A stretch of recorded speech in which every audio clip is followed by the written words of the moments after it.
sebagai penutup dari pembahasan teknis kita, mari kita rangkum beberapa solusi praktis yang bisa diajarkan dan diterapkan dalam menghadapi ekosistem Big Data.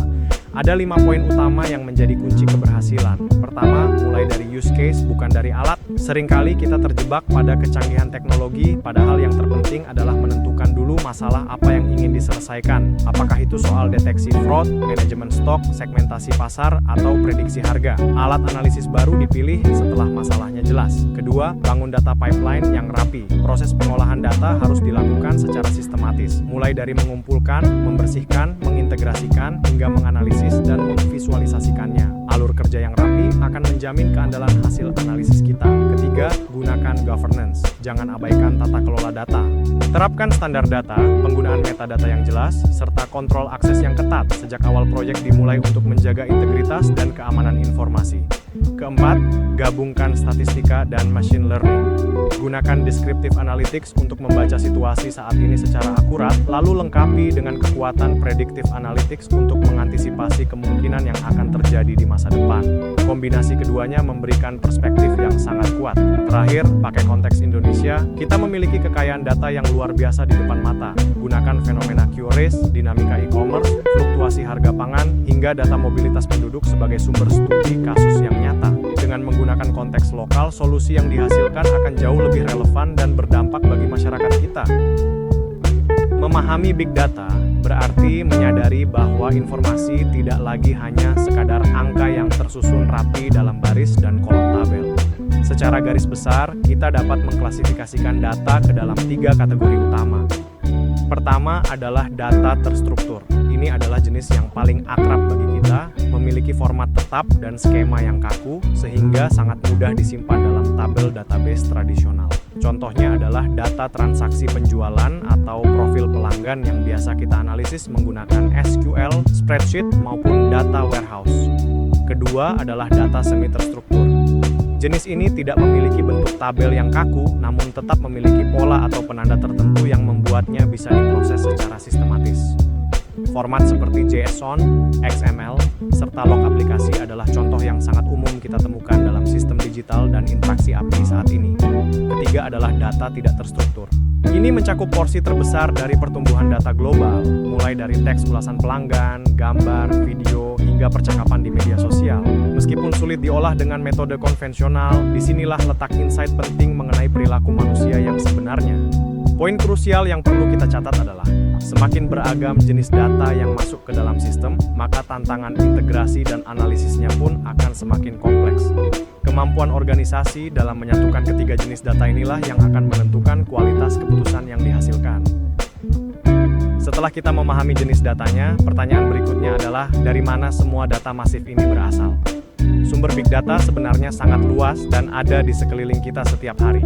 Khusus di Indonesia, sumber data ini dapat kita temukan melalui beberapa pintu utama yang saling terhubung. Pertama, dari transaksi digital seperti penggunaan QRIS dan aktivitas di berbagai platform e-commerce atau marketplace. Ini mencakup segala hal mulai dari perilaku belanja hingga sistem pembayaran yang kita gunakan secara rutin. Kedua, melalui interaksi manusia dengan teknologi seperti postingan di media sosial, aktivitas aplikasi di smartphone kita, hingga data lokasi yang dihasilkan oleh perangkat mobile atau GPS. Data-data ini memberikan gambaran nyata mengenai pergerakan masyarakat dan tren yang sedang berkembang. Ketiga, sumber data juga berasal dari infrastruktur dan institusi, seperti sensor IoT yang terpasang di berbagai perangkat industri, serta data pemerintah yang berasal dari administrasi birokrasi maupun hasil sensus nasional. Semua sumber ini, mulai dari data logistik hingga data harga komoditas, bergabung membentuk ekosistem Big Data Indonesia yang sangat kaya. Tantangan kita adalah bagaimana mengolah seluruh sumber ini menjadi informasi yang bermanfaat bagi pengambilan keputusan.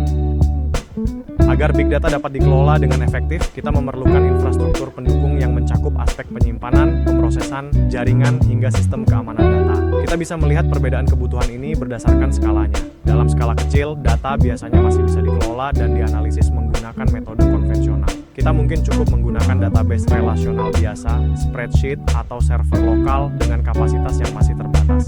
Di tahap ini, kompleksitasnya belum terlalu tinggi. Namun, ketika kita berbicara skala besar, kebutuhan infrastrukturnya berubah secara drastis. Kita memerlukan sistem penyimpanan terdistribusi dan komputasi paralel untuk mempercepat proses data, pemanfaatan data warehouse, serta data lake untuk menampung berbagai jenis data, hingga penggunaan layanan cloud seperti AWS, Google Cloud, atau Azure untuk skalabilitas yang lebih fleksibel.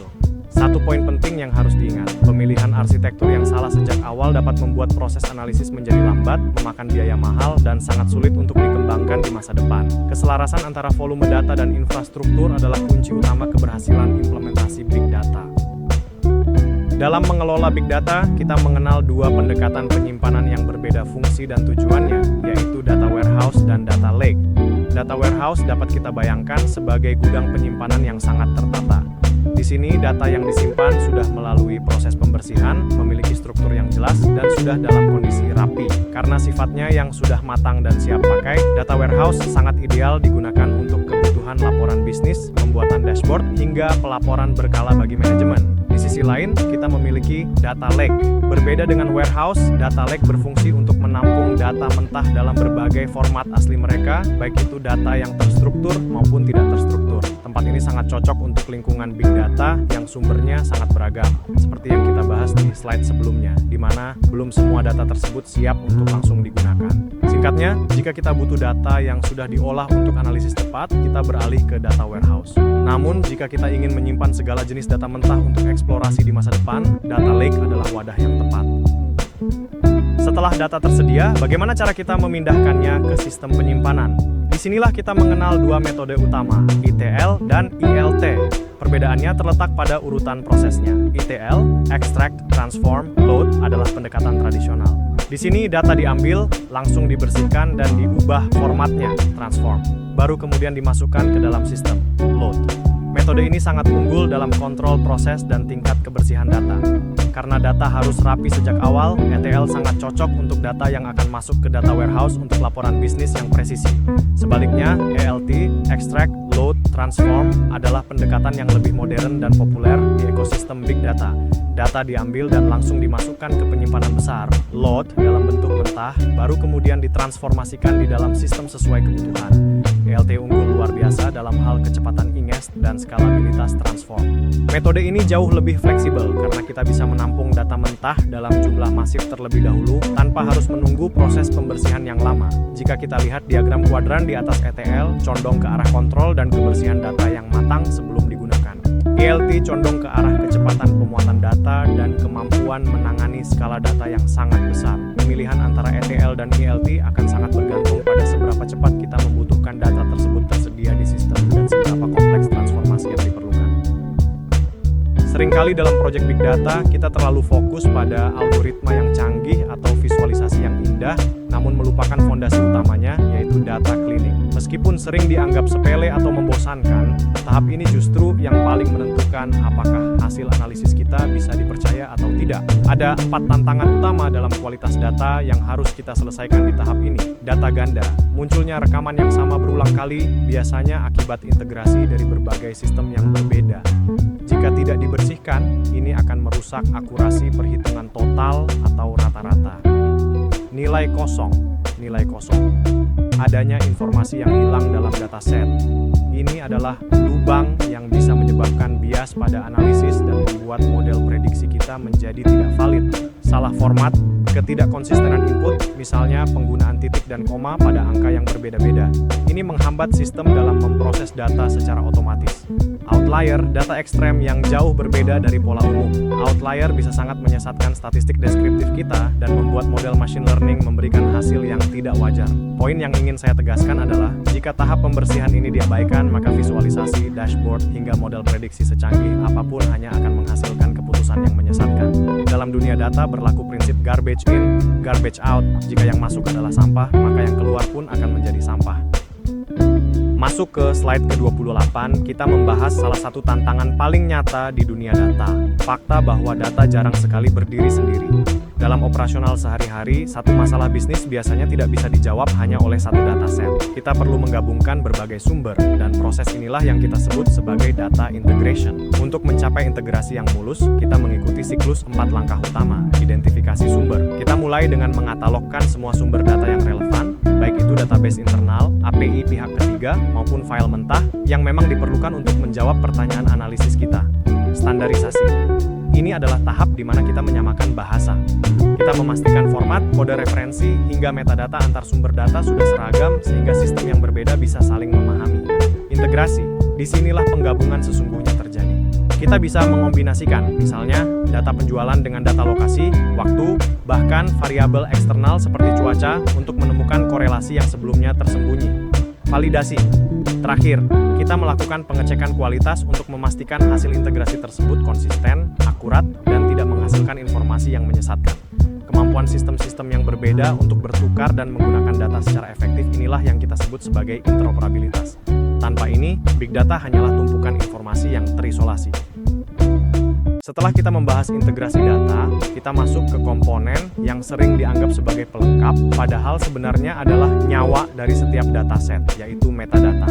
Secara sederhana, metadata adalah data tentang data. Bayangkan Anda memiliki ribuan baris angka dalam sebuah tabel tanpa judul kolom angka tersebut tidak akan ada artinya.